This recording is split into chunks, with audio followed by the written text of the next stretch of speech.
Hola a todos, sean bienvenidos a este nuevo curso gratuito por parte de consultores de validez ambiental. En este curso estaremos revisando todo lo relacionado a los residuos peligrosos de tipo biológico infeccioso.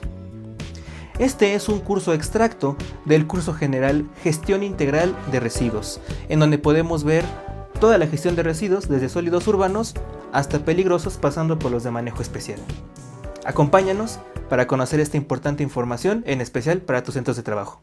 Primero, como recordatorio y también en relación con otro curso que estamos ofertando, el cual es Legislación Ambiental en México, queremos hacer el recordatorio de cómo funciona la legislación a nivel general en México. Como primer punto, recordando que la máxima autoridad que vamos a encontrar en este país va a ser la Constitución Política de los Estados Unidos Mexicanos, en su última versión, que fue en el 1917. Si bien esto no es del todo exacto, realmente hay una autoridad que está más alto que la Constitución, vamos a mantenerlo así para efectos prácticos. En segundo lugar, encontramos los dos tipos de leyes que van a aplicar a todo el territorio mexicano, una siendo la ley federal y la otra siendo la ley general. Atrás de ellas, en jerarquía, vamos a estar encontrando los reglamentos de las mismas leyes, en donde vamos a encontrar cosas específicas que menciona la ley. Finalmente vamos a estar revisando la norma oficial mexicana. Estas son normas que se aplican de carácter oficial en toda la República Mexicana. Y finalmente vamos a estar viendo el estándar NMX. Este suele ser un estándar que se aplica para poder cumplir con los parámetros que nos especifican tanto las leyes como reglamentos como las normas oficiales. Y aquí hago una pregunta a todos los responsables de algún área de seguridad o medio ambiente. Un proveedor, para hacer estudios de agua residual, de emisiones a la atmósfera, etc., tiene que estar certificado por parte de la EMA en la NOM o en la NMX. La respuesta es en el estándar NMX. ¿Por qué? Porque la NOM únicamente es un listado con los límites máximos permisibles que podemos tener en nuestros contaminantes, tanto de agua, residuos, a la atmósfera.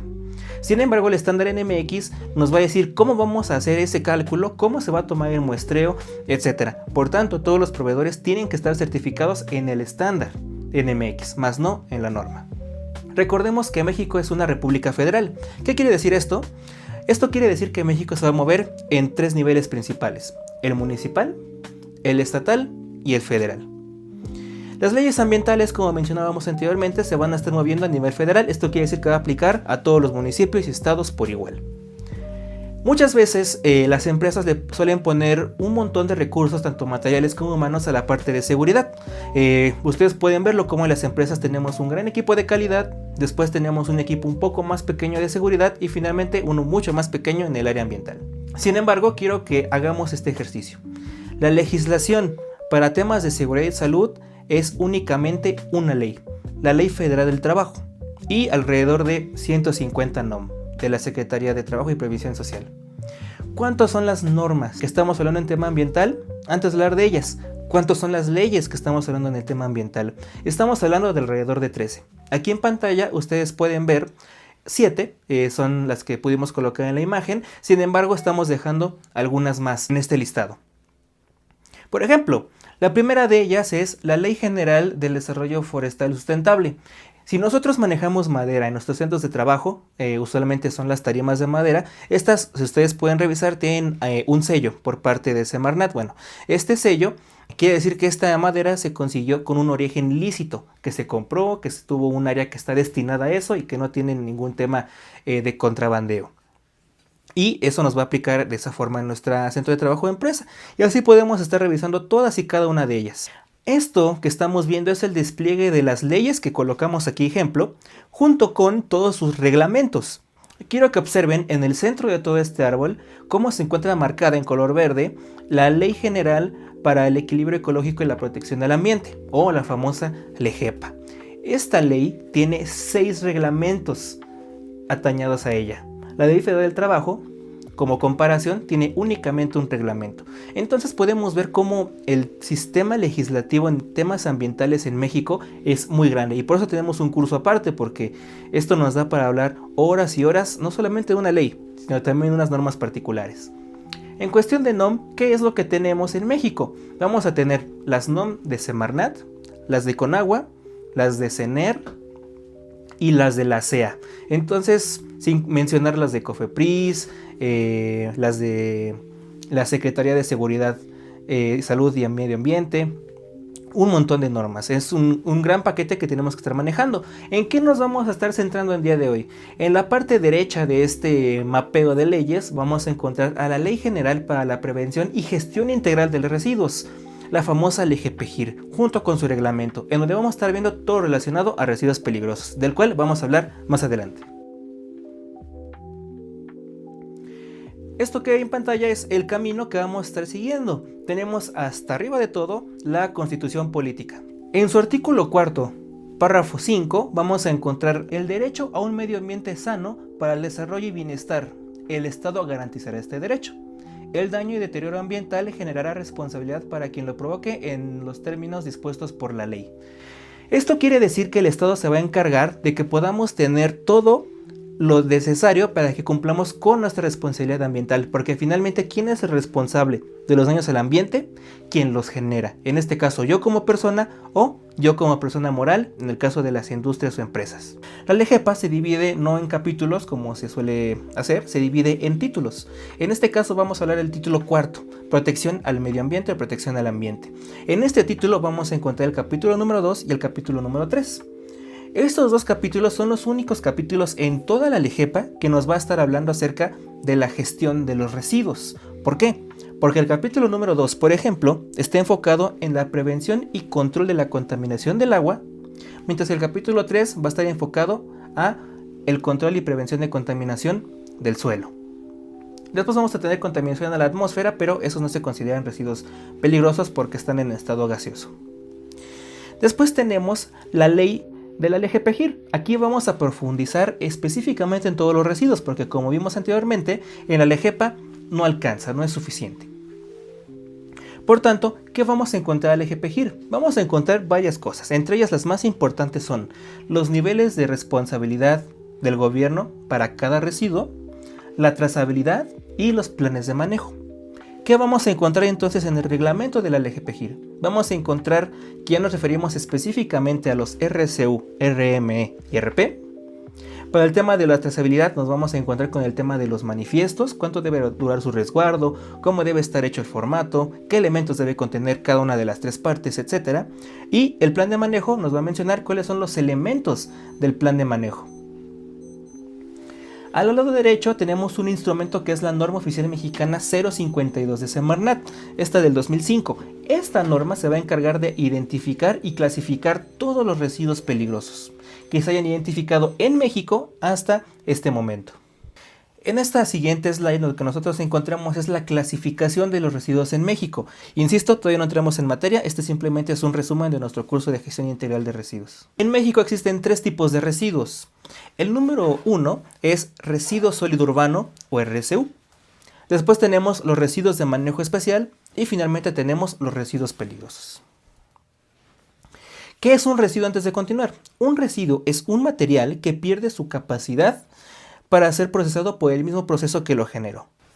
El residuo sólido urbano, ¿cuál es? Es cualquier residuo que se genera en una casa de habitación, un departamento o en una plaza comercial.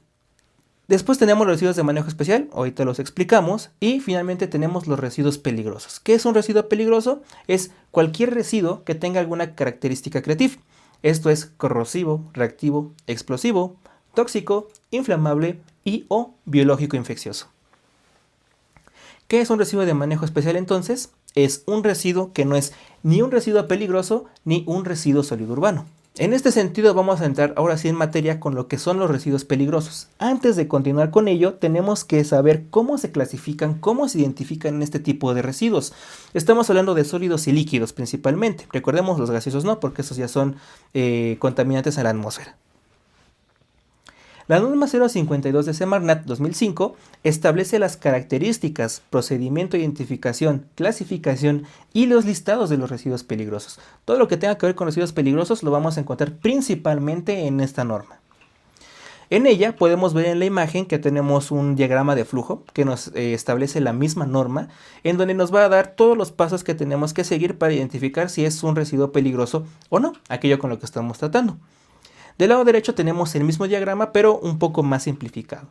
Entonces, para tener un residuo peligroso, en este caso una gasa con sangre de un servicio médico, entonces primero vamos a revisar los primeros 5 listados de la norma 052. Entonces se va a encontrar en diferentes clasificaciones, en ferrosos, no ferrosos, aquellos que son tóxicos, baterías de autos, etc. Si este residuo, ejemplo, que tenemos no se encuentra en ninguno de los 5 listados, tenemos que empezar a buscarlo en aquellos instrumentos normativos que los regulan, o sea, las distintas normas que tenemos. Por ejemplo, la primera que debemos buscar es la norma 04 de Semarnat. Es aquella que se refiere a los lodos o biosólidos. Si no se encuentra ahí, tenemos que buscarla en la norma de los bifenilos policlorados. Si no está ahí, hay que buscarla en la norma de los hidrocarburos en suelos. De no ser ahí, buscarla en la norma de los jales mineros. Están apareciendo en pantalla. Si no está ahí, buscarla en la norma de los RPBI. Esa es la que nos vamos a estar centrando y pues está marcada en color verde. Pero imaginemos que tuviéramos otro residuo. De no ser así, tendríamos que hacer un análisis CREATIF, que realmente es muy complejo que exista un laboratorio que haga un análisis de explosión o de biológico infeccioso. Entonces solamente es un análisis CRIT, corrosivo reactivo, tóxico e inflamable. Y de no ser así, se realizará por conocimiento científico empírico. Básicamente, si algún proveedor genera un residuo que él sabe qué es lo que tiene, pues así se puede catalogar como residuo peligroso. Vamos a entrar ahora sí en materia con la norma 087 de Semarnat y la Secretaría de Salud. Esta es una norma que se encuentra compartida, que se dio en el Diario Oficial de la Nación en el 2002. ¿Cómo se llama propiamente esta norma? Lleva el nombre oficial de Protección Ambiental, Salud Ambiental, Residuos Peligrosos Biológico-Infecciosos, Clasificación y Especificaciones de Manejo. Publicado en el Diario Oficial el 17 de febrero del 2003. ¿Qué quiere decir esto? Que no vamos a encontrar en la LEGPEGIR un manejo específico de los RPBI y tampoco en la norma 052 de Semarnat. De hecho, si la encontramos nos va a referir a esta otra norma, 087. Primero hay que iniciar clasificando qué son los residuos peligrosos biológicos infecciosos y tenemos 4 clasificaciones principales. La número 1 va a ser la sangre, no la sangre en cualquier forma, únicamente sangre en estado líquido. Y también derivados no comerciales de la misma, como por ejemplo células progenitoras, hematopoyéticas y fracciones celulares o acelulares. Estos se llaman hemoderivados. Otro residuo RPBI van a ser los residuos de cultivos y cepas, esto principalmente en los laboratorios clínicos o laboratorios de análisis. Aquí también vamos a considerar los utensilios que se utilizaron para generar estos cultivos y cepas. Aquellos desechables que fueron usados para contener, transferir, inocular y mezclar. Tenemos por otro lado las patológicas. Aquí se refiere a tejidos, órganos y partes que se extirpan o remueven en necropsias, cirugías o intervenciones quirúrgicas. También vamos a tener muestras biológicas tomadas de pacientes propiamente y finalmente cadáveres y partes de animales que fueron inoculados con agentes enteropatógenos. Y finalmente vamos a tener los no anatómicos. Aquí básicamente son instrumentos como por ejemplo las agujas de inyección. Una vez que se aplica esta aguja, esta punta ya se considera un residuo peligroso biológico infeccioso. Materiales desechables que contengan esputo, secreciones pulmonares y cualquier material usado para contener estos, tubos capilares, navajas, lánceras, agujas de jeringas, agujas hipodérmicas de sutura, de acupuntura y para tatuaje, bisturís y estiletes de catéter. Aquí vamos a encontrar una gran variedad de tipos de residuos biológicos infecciosos, siendo esta en la que más vamos a encontrar residuos RPBI. Todo esto lo vamos a encontrar en la LEGPEGIR en su artículo 31 de la sección 12 a la 15. Tenemos una clasificación como generador de residuos peligrosos biológico-infeccioso. ¿Qué quiere decir esto?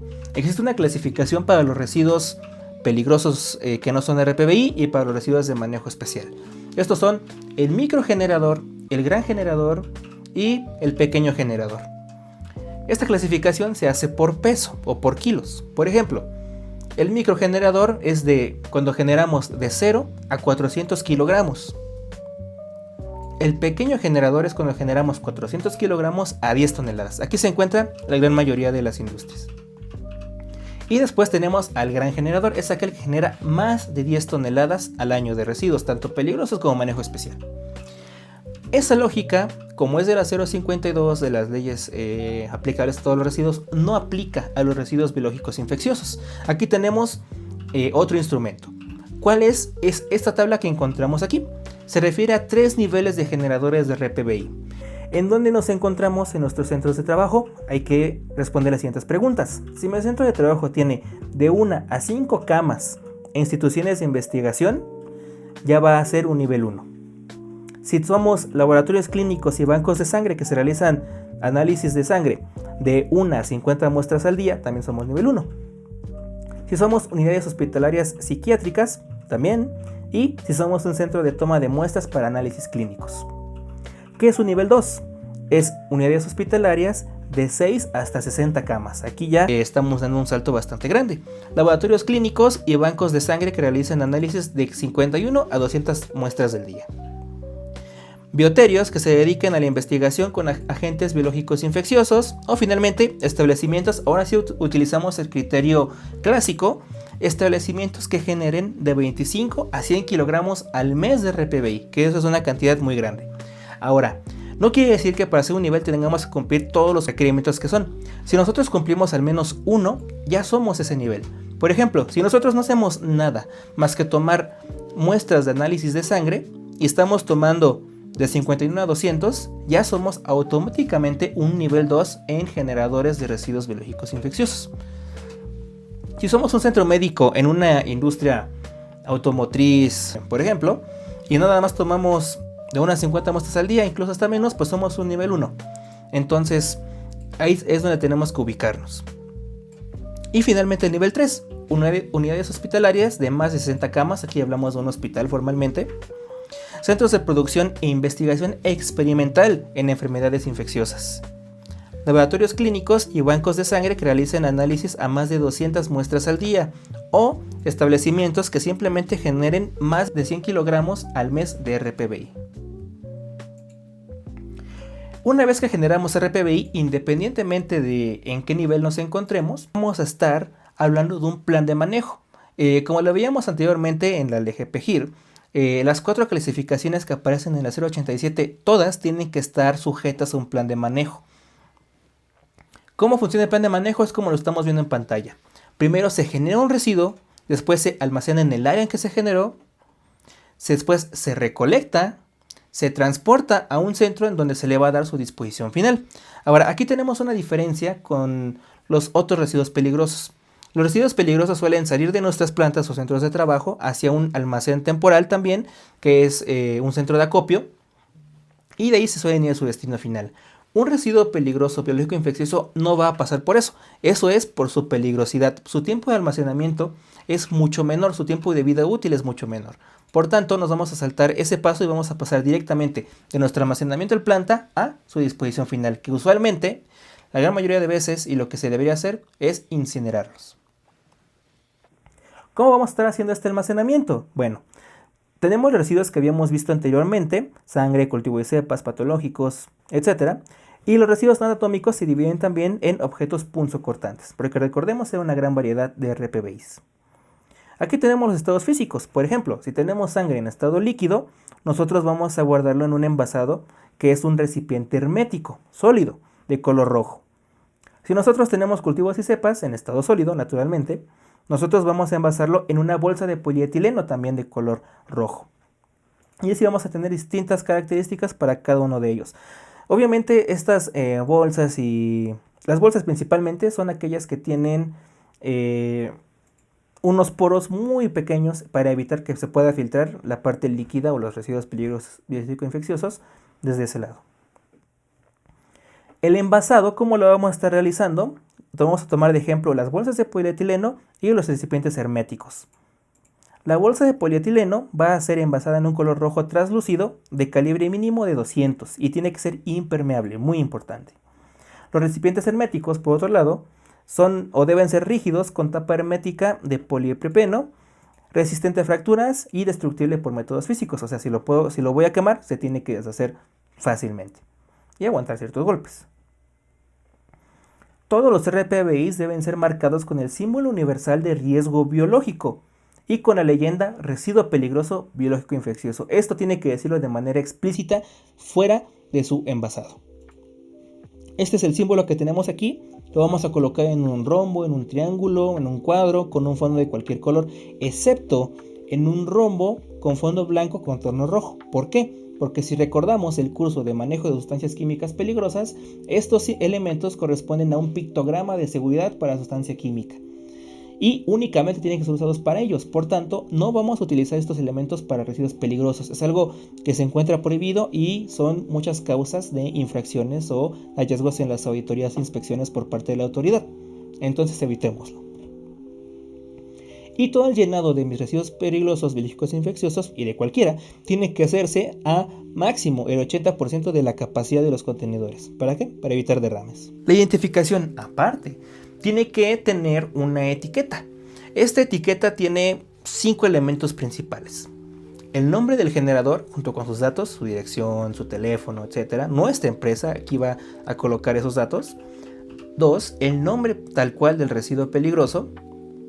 3. ¿Cuál es su característica de peligrosidad? En este caso va a ser biológico infeccioso. 4. ¿Cuándo fue su fecha de ingreso al almacén? Y esto es súper importante, ahorita vamos a ver por qué. Y 5. Lo que establezcan las normas oficiales mexicanas aplicables. ¿Cuál? La 087. Porque esto lo encontramos en el reglamento del EGPGIR, artículo 46, fracción cuarta. Marcar o etiquetar residuos peligrosos. Este es un ejemplo de cómo vamos a llenar esta etiqueta Creative. Nosotros sugerimos que se coloque en contorno rojo para que pueda ser todavía más visible, más fácilmente la identificación en planta de que esos residuos son peligrosos y podamos tener cuidado con la manipulación de los mismos o no mantenernos tan cerca. El nombre del residuo van a ser punzocortante, su característica es biológica infecciosa, quién lo generó, el servicio médico en este ejemplo, y estamos generando 1 kilo en este ejemplo. Esta es una etiqueta interna, se puede usar, pero yo recomiendo que se utilice la etiqueta Creative tal cual vamos a estarlo sacando de nuestras instalaciones. Vamos a tener el nombre del generador, vamos a tener la fecha de ingreso, la fecha de salida. Esto también va en la bitácora, pero también no está de más que lo coloquemos aquí. De hecho, nos ayuda muchísimo a que podamos pasar las auditorías y tener una mejor gestión sobre nuestra generación de residuos. Tenemos el peso una vez más, los teléfonos, el nombre del residuo y el destinatario, hacia dónde está yendo. El manejo RPBI, como veíamos en el plan de manejo, va a ser de la siguiente forma. Definir un área para almacenar RPBIs. Almacenarse en contenedores metálicos o plástico con tapa, es el envasado, ya lo revisamos. El tiempo de almacenamiento y un programa de contingencias, que este último casi nunca se suele considerar. Dentro de la primera parte, el área designada para almacenar RPBIs tiene que ser un área separada de áreas de pacientes, almacén de medicamentos, cocinas, comedores, oficinas, áreas de producto terminado, áreas de materia prima, etc. Vamos a tener un tema de prevención en nuestro almacenamiento. Tiene que estar techada, de fácil acceso, tiene que poder pasar montacargas por los pasillos, sin riesgos de inundación y no debe haber ningún tipo de ingreso de animales. Y tiene que estar señalizada con letreros alusivos a la peligrosidad de lo que se está almacenando en ese almacén. Y el acceso del área solo se permitirá al personal responsable que va a estar manejando este tipo de residuos.